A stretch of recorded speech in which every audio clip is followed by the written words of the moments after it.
Hello, everyone. Welcome to my workshop, Anyone Can Draw Good Omens. Again, I'm Tyro.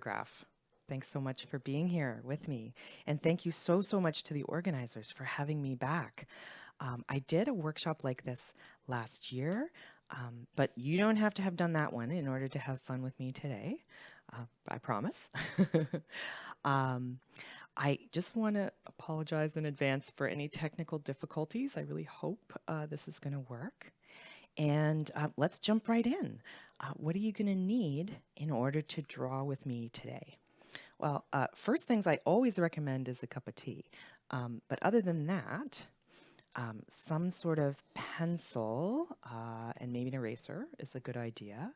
I'm going to be using some colors, mostly because they show up better on the screen when I'm drawing, but also because I do kind of like to leave the pencil lines in sometimes. It just looks nice, and it looks a little nicer if they're colors. Then you're going to also want to have some sort of pen for outlining. So I like felt tip pens. I usually have some kind of black felt tip, but really anything will work. Any kind of pen, ballpoint pen, anything at all. So, what can we say about this idea that anyone can draw? And I named my workshop that on purpose. It really is true. Anyone can draw. And I know that because you already draw.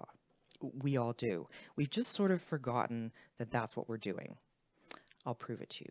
Here are some characters that you already know how to draw.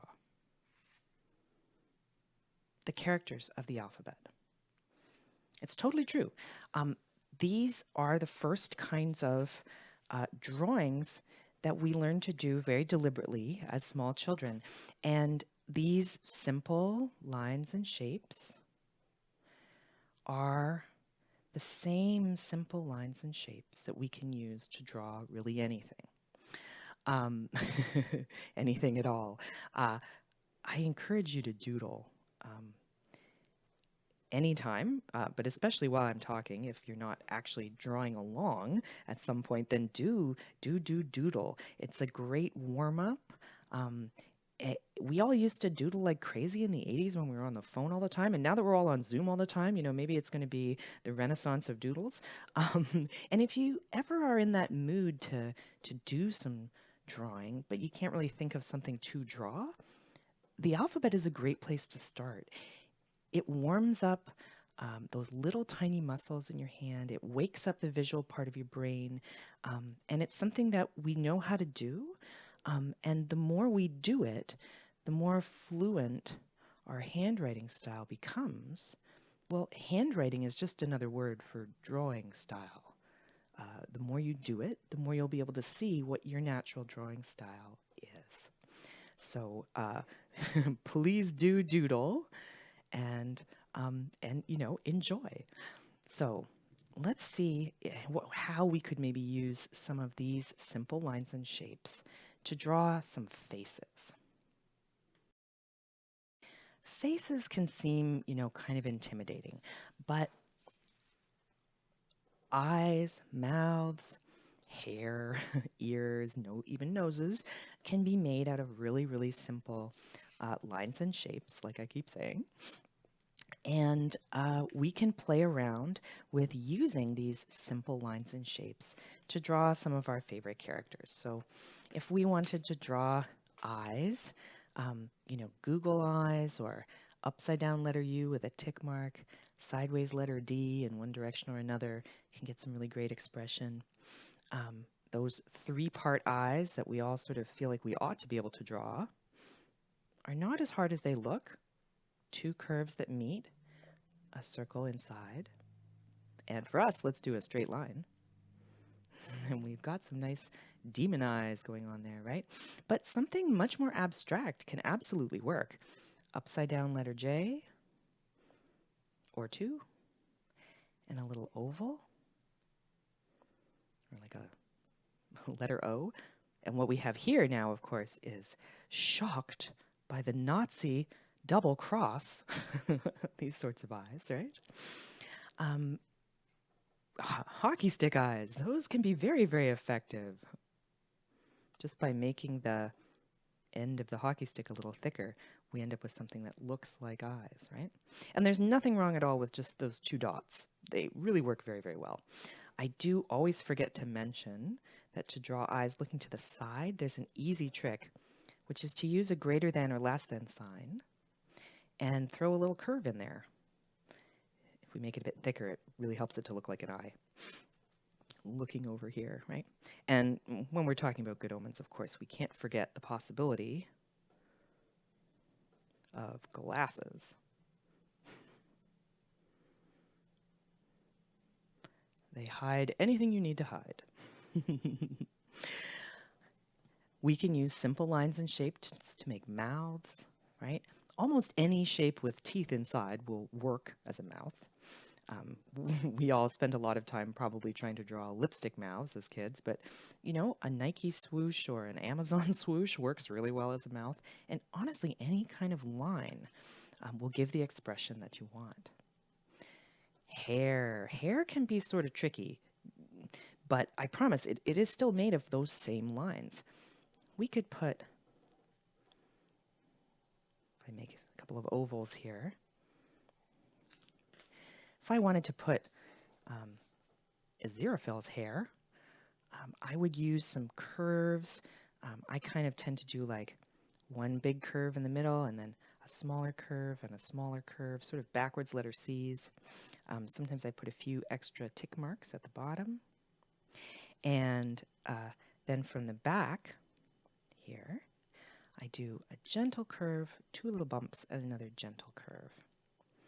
And then I have sort of the outline of the hair that I want there.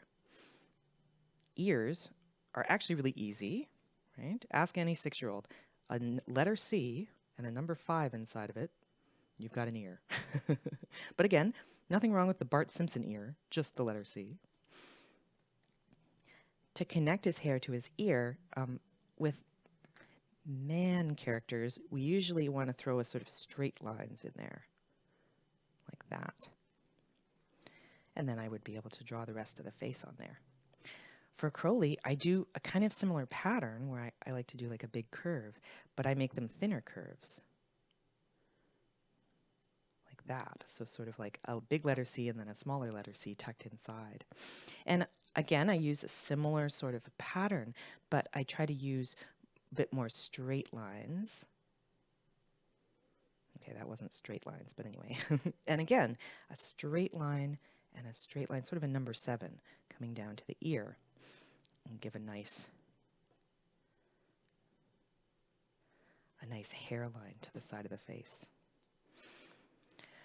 A lot of people get intimidated by the idea of drawing noses, and there's no reason to get complicated about it. Noses are really hard to draw, but we can sort of fake them in any kind of way, right?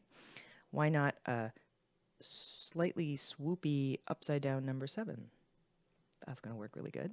Or just a regular upside down number 7. Sometimes I add a little extra mark to it. Definitely we have a nose there, right? I might as well add in these shocked eyes. Oh, and stylish sunglasses.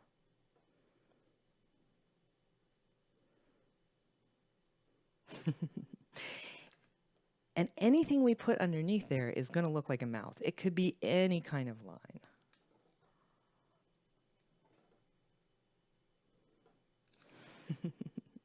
And then we're ready to make the shape of the outside of the face, right? Those simple lines and shapes will work for any character. It does help sometimes to have like a photo to be looking at just to get the basic idea. But, you know, for, let's say, Madame Tracy's wonderful curves. Curves? She does have wonderful curves. But I was thinking of the wonderful curls on her head. I just kind of make a bunch of little wiggly lines into sort of a triangle. Anathema also has curly hair, but she tends to have the front of it sort of swooped back,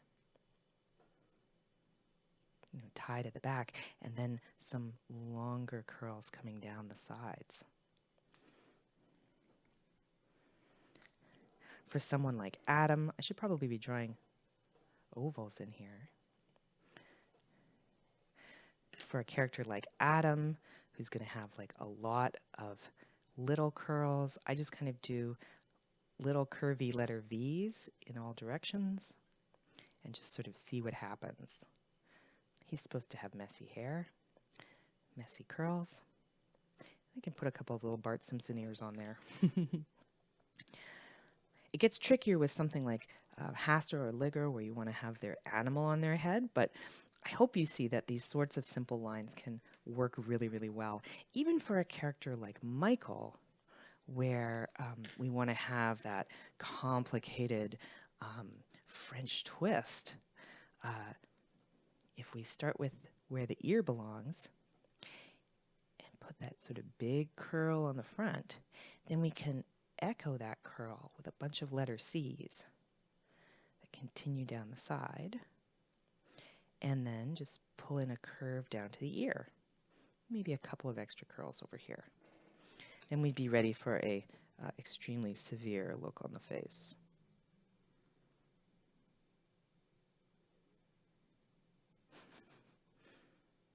Well, she looks a little nonplussed there, but anyway, we could do something with that.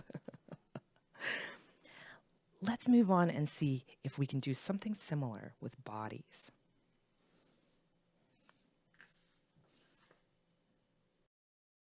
I almost forgot. A fun way to play with drawing faces is to just draw some sort of random blobs of different sizes and shapes, and then see if you can't turn those blobs into faces. It's a little warm-up game I like to play with myself sometimes. So I encourage you to try that. Each one of these is just like a random blob that I then put some lines and shapes on top of to try to turn it into a face, and you end up with some random characters. It can be a fun way to experiment. And just the same way that we can use simple lines and shapes to make any part of a face, we can do something very similar with bodies. Ivan Brunetti and Linda Berry call these better than a stick figure. Better than a stick figure. Stick figure can't really do anything, right? But once you make the body into a blob and the arms and legs into sort of little noodles, you can really move this little character around in space. And that's a really great way to explore how you're going to create a character that's not just standing there as if they're frozen. Now, since I mentioned Ivan Brunetti and Linda Berry, I just realized I didn't acknowledge that we are really standing on the shoulders of giants. Ivan Brunetti's Cartooning Philosophy and Practice is a fantastic book. It's a whole course in cartooning, and you don't need to have any drawing experience in order to use it. And of course, I wouldn't be who I am without the incomparable Linda Berry. Her new book, Making Comics, is incredible. You can see how useful I find it. And she also has a lot of online presence on YouTube and with her lectures. Please do check her out. Let's see what we can do with this idea of simple bodies and simple faces. The better than a stick figure really is a whole lot more flexible for drawing a character that can be doing something or feeling something a little bit more than just a stick figure would.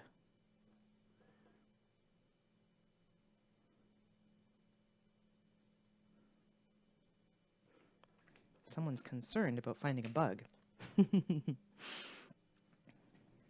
We can use these very, very simple lines and shapes to create bodies for the characters that we love. If I start out with a sort of, again, maybe a circle or an oval for a head, I need to put on a body underneath. And it really is totally fine if it's not very big, right? I usually do sort of two parts, the top of the body and then the bottom of the body or the hips. Whoops, wiggly camera, sorry about that. Let's say I wanted to continue with Michael here. So if I was going to have some curled hair and perhaps an unhappy expression,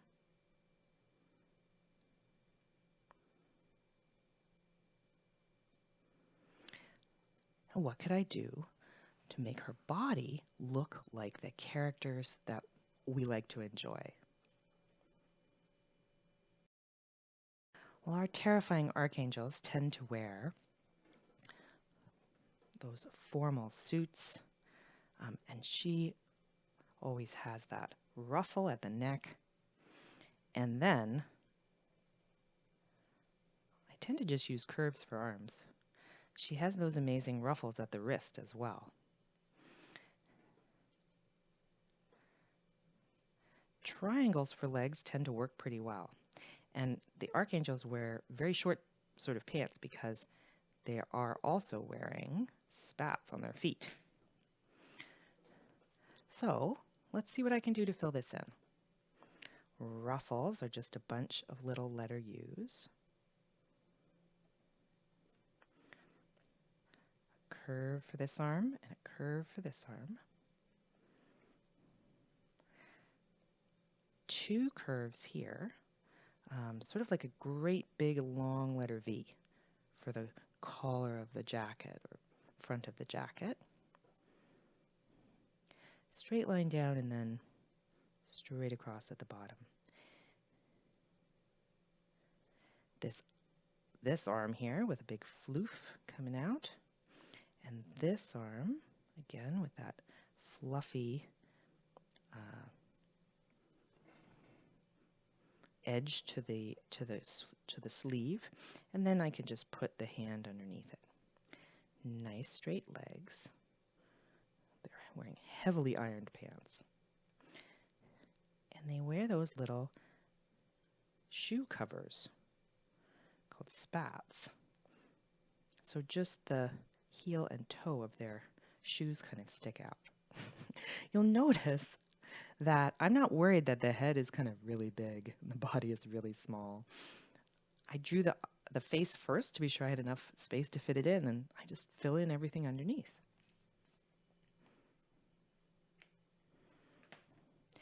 Try drawing a few sort of random blobs, right? If I draw something kind of like that, or maybe this, could I turn this into a body? Leaning over sideways like this. If the hips were down here, or hips were here, and then I put the head on top, how could I turn this into a character? Perhaps this is a lurking demon or a nervous demon. Why don't we make Eric his wonderful hair up here? He might want to be looking off to the side. He doesn't know what's going to be happening there. I sort of feel like Eric has a number of different outfits, so I'm just going to kind of give him a general ratty looking demon affair here. And I'm going to make it sort of sneaking legs. With this sort of heavy set of stacks here, I almost want this to be Sandalphon, although I don't like to draw him. So once we start to put together the basic shapes, that's when we can start to draw over top of it. And using the simple lines and shapes allow you to build up those simple lines into more complex combinations, but it's all still the simple lines, right? Drawing those blobs and turning them into random characters is also a really fun warm-up, or a way of thinking about playing with shapes. So these are things that I've done just to kind of fool around with it, right?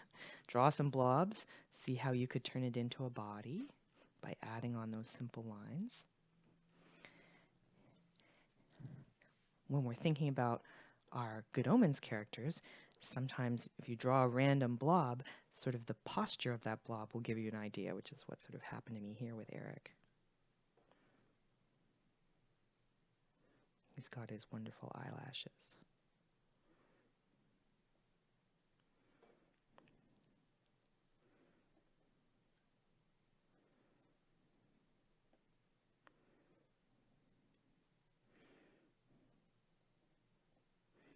disposable demon.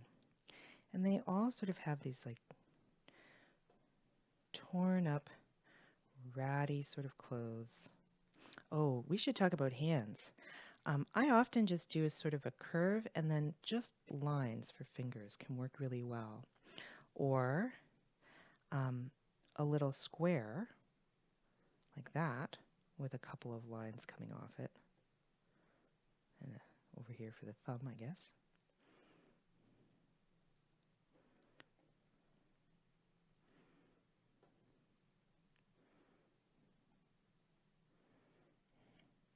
Eric's got a new outfit.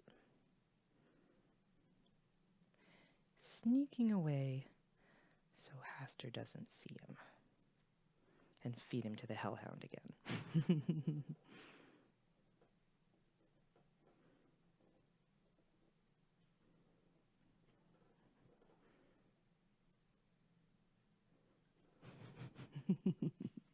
Give it a try. Throw a few sort of random blobs on an extra piece of paper and see if you can figure out which character you might be able to fit in there. Or just turn it into a random, not quite a stick figure. One thing that can be really fun to do once you've created a character, whether it's fan art or just a little figure, is to do what's called an instant comic. So if you redraw the little drawing that you've done, and then you can draw what happened before. If you've already drawn this once, you know you can draw it again, what happened before, and then what happened after. Perhaps this is a demon since he eats bugs. So that's another fun little game to play with yourself. Sometimes the first drawing you do looks a little stiff or awkward, and by choosing what happens before and what happens after, you can end up with something with a lot more energy than you would have expected. Right on. Well, we all know why we're here, so let's jump in and let's draw Aziraphale and Crowley, right? We'll start with them. I usually start with Aziraphale. So I like to make pretty much a round head for him. And when I'm practicing, I usually don't bother with a neck, but it can be helpful to have a little bit of a neck space there. And then that two-part body. So for Aziraphale, I want him to look, really solid and strong. So I tend to use pretty big shapes.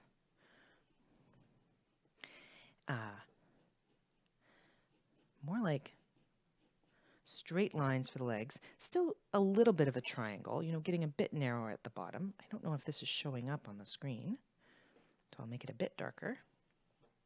So I tend to use a big round shape for the top of his body, and then another round shape for the bottom of his body, and then legs. I keep the legs not very long, and shoes are just kind of little triangles. For arms, he's probably holding a book, right? So arms are going to come around like this. He'll have a little hand there, and his book. This arm could maybe be holding a cup of tea, or cocoa, of course. I'll put those big curls on his head. And it can be helpful. We can just draw from memory, but often it's useful to look at screenshots or information from the costuming website or anything, just to remind us of what we want to be adding on here. A circle and a couple of triangles for the bow tie. All of his wonderful layers. I try to use some curves for that. Curves of his waistcoat, curves of his jacket. So sort of multiple curved letter V shapes coming in here. And I like to put those curves at the bottom as well. So his coat might be open and we can see the bottom of the waistcoat. For pants, I do find it's easier just to kind of keep the lines, you know, pretty much as they are. And like we were playing with on the face, I'm going to put his happy self in there. Once I have some basic lines, then I come on with my outlining tool. I do like these little brush pens. It's just a felt tip marker with a little bit of flexibility in the tip, but like I said, really any sort of pen will do. It's a good idea to start with the inside of the face. If you draw the outline first, then sometimes it's hard to fit things in. So I'm going to make 2 line eyebrows, sort of upside down letter J. I usually use a double line for a Xeraphale, and I'll just use a little oval for his eyes for this time, maybe with an extra line there again. That curving upside down number 7 for a nose, and Amazon swoosh mouth, I guess. His ear will be over here. And the side of his face, I do like one big curve, a little curve for the chin, and one more curve coming down from the ear. A big curl on his forehead, a smaller curl, and a smaller curl, and then I can connect those. A couple of extra lines.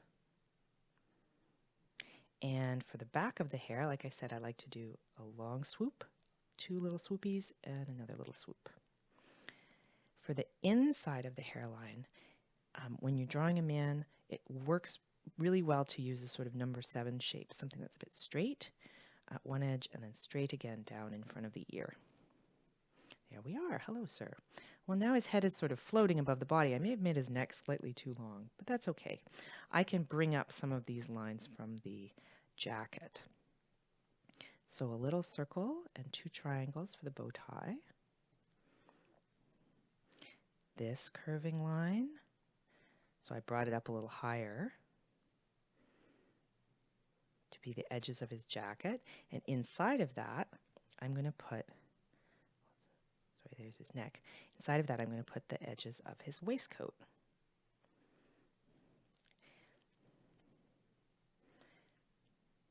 So here's the extra lines there. Now I've run into the book, right? So I want to add in the arm. And I usually give him a cuff. And he's holding his big book. For a hand, like I said, a sort of a long triangle or V, curvy V, and then I just add a few lines in there. For this side of his jacket, I like to have a big curve, sort of like that. His arm coming down. Again, I like to have a cuff on there. And if he's holding something, there's a great trick you can do, which is just draw the thumb. And then you can have your cup of cocoa. Oh, this of course should have wings on it, shouldn't it? There. And it should be hot, maybe with some whipped cream on top. For the bottom of his coat, all of these lines would be coming down here, but I like to have the bottom of his waistcoat showing too. Nice straight lines for pants.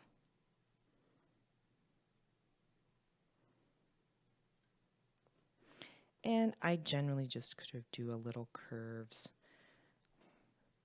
curve outward, straight-ish line on the bottom, another curve outward. Feet sort of curve outwards a little bit. If you want to get fancy, you can, add in his wingtips here. Oh dear, it looks like he's wearing trainers. That's okay. He does that on some of the book covers. Sometimes we like to add patterns, of course, to a Xeraphale, like tartan. And there's a good trick for pants, which is instead of just doing the regular grid, sort of hashtags, type of grid, you end up with a checkerboard like that. If we do it with curving double lines, so I go curve, curve, curve, curve, curve, curve. I can do the same thing over here. And then I'm going to curve the other way with more double lines.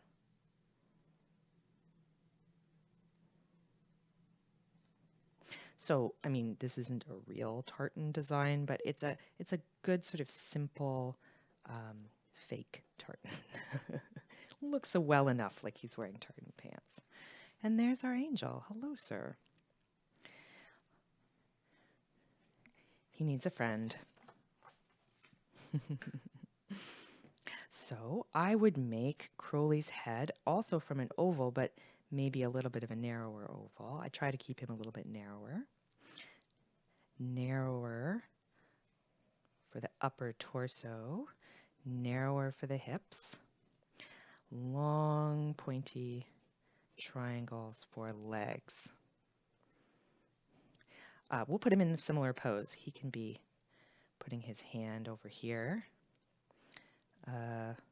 He wouldn't be holding a book, but he might be holding a plant or a cup of coffee or something.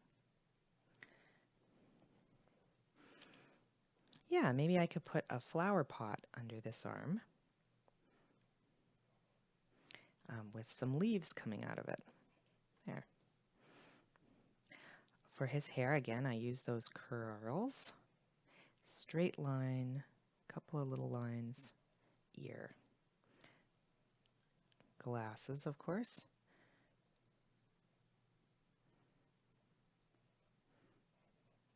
And I tend to make his face a little pointier. When we look at the show, of course, there are so many outfits that Crowley could be wearing, but we'll just go with the pointy collars. And I tend to try to make everything he's wearing a little bit pointier. And I guess he'll be holding a Starbucks cup or something, right? Even pointier shoes. All right, we're ready to outline. Again, starting with the inside of the face to make sure it all fits. Glasses. Number 7 nose. Amazon swoosh mouth. Pointy chin. And pointy jaw. I'll give him some eyebrows, why not? Sometimes he doesn't need them, depending on what's happening with the glasses. You can make the glasses into different shapes, which is really, really fun. Big curve here, smaller curve, smaller curve. So these are sort of curving upside down letter V's or double letter C's that are really weirdly stretched out. And then I just do sort of straight back, a couple of little tick marks and straight down to the ear, and that number 7 at the side.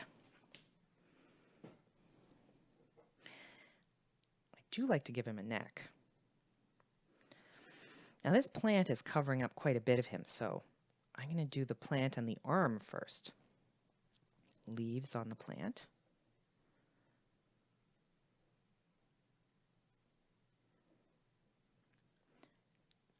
Oval for the top of the pot and the side. His arm coming around. I'll give him a little bit of a cuff there. And I can do the same kind of hand, sort of curving letter V, where I add in some extra lines. So there's a plant. I'll add in his collar here. Nice curving lines. Curving for this arm, curving up. And I used some pretty straight lines for his jacket, but I like to sort of turn each one into a bit of a curve. I mean, he is a wiggly snake after all. Same thing with the legs. If I turn each of these straight lines into a really long, gentle S, I can get a sort of movement to them. Still wider at the top and narrower at the bottom. Whoops. I'll have to color in his pants then.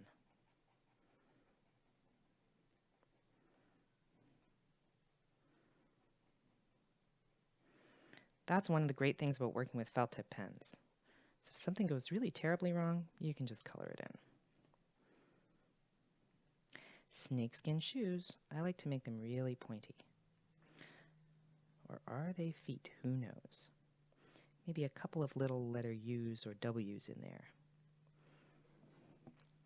One hand left. Same trick. Just draw the thumb, and then I can put this rectangle in there so that we know he's having some Starbucks.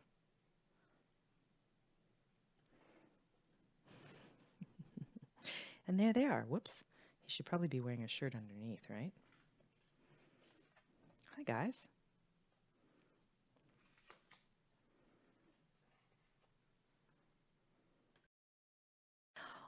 All of those same techniques we were just practicing can be used to draw any of the characters. I did Anathema and Newt earlier. It really helps to look at some screenshots just to sort of see what on earth a Witchfinder jacket looks like, a big lump of disaster.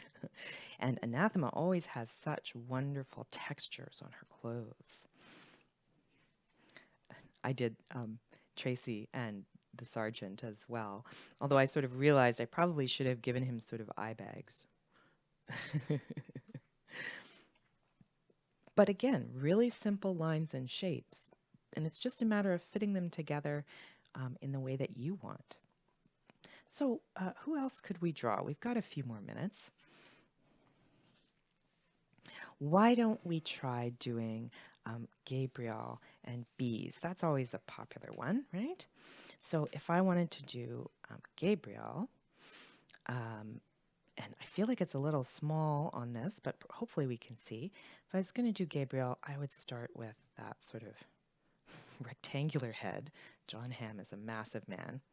And he always is wearing sort of, well, he just has those great big shoulders, right?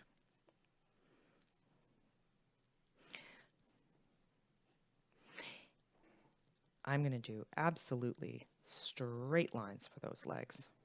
And he's the one archangel who does wear sort of normal shoes, so I don't have to make spats.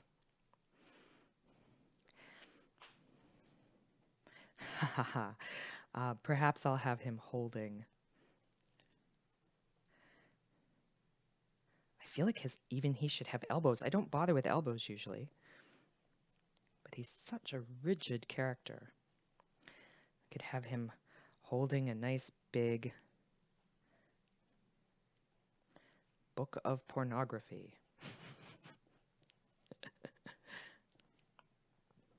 His hair, like I mentioned, is a sort of geometric shape. He sort of has this hair that is all straight lines, right?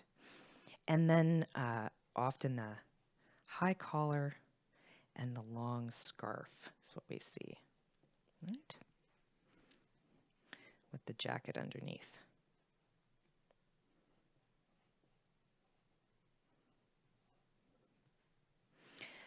Bees, on the other hand, we see them in a number of variations. We can make them a little shorter.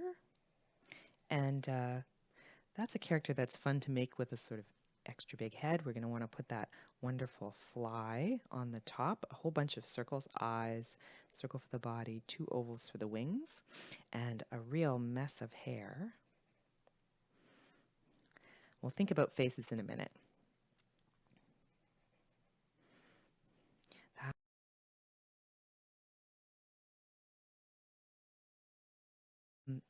And I usually make them shorter and sort of more aggressive looking than anybody else if I'm going to be drawing them. And we, of course, don't want to forget their incredible regalia with the big sash and all the medals. Fierce look on the face. And for Gabriel, he's generally looking pretty annoyed about something. Or super cheerful in a scary way. All right, let's see if we can add some outlines to these. I feel like that's not showing.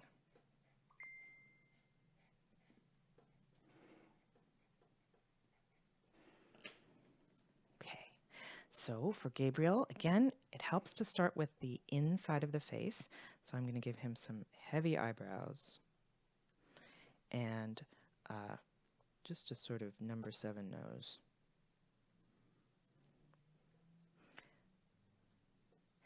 That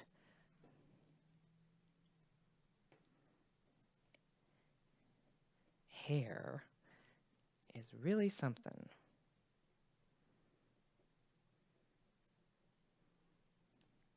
It's hard to draw.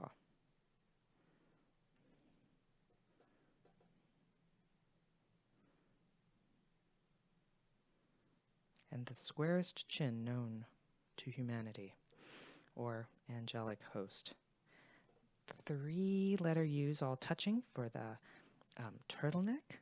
A curving line with some extra lines. Curving line with a few extra lines. And we've got his scarf. Number 7 and number 7 will work for the collar of his jacket.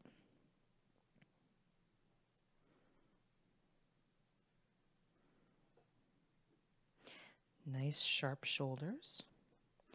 And I'll throw a curve in there, why not? A couple of bumps on the hand to make it look like a fist. All right, we'll give you a little bit of a curved line here, sir. And that thumb trick, but he's going to be holding a gigantic book that he thinks is pornography.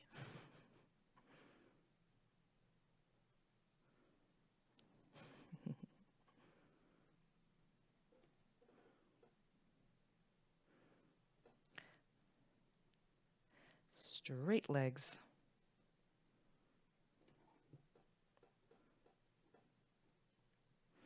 And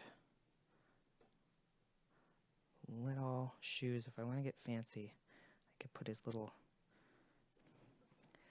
decorations on there.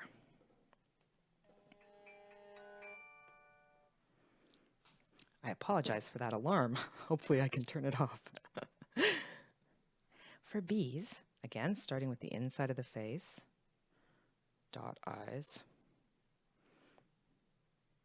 Just a mark for the nose will do, and a real scowl. Gentle curves for the face. I'll draw the bug eyes first. Wings and body. It's kind of hairy. And then under that, just a great big scribble for hair, anywhere where it needs to be.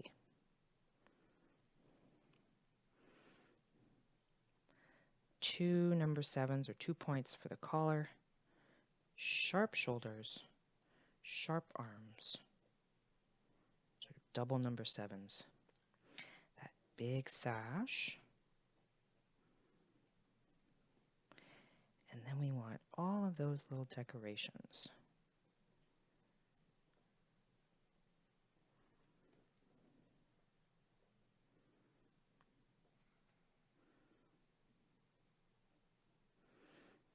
If I do some very pointy legs and really tiny feet, it's kind of even more fun.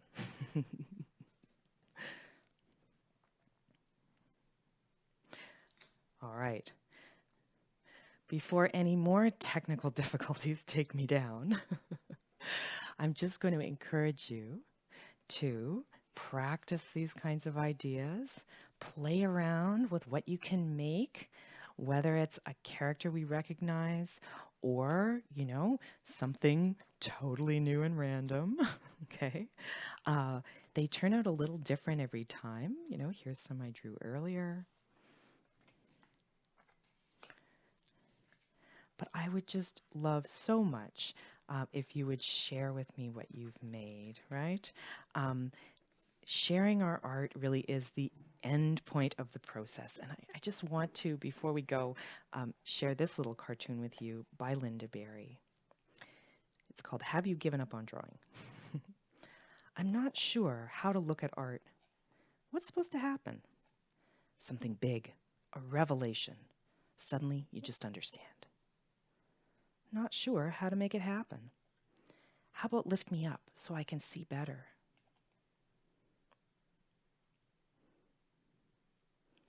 Why don't you give it one more try?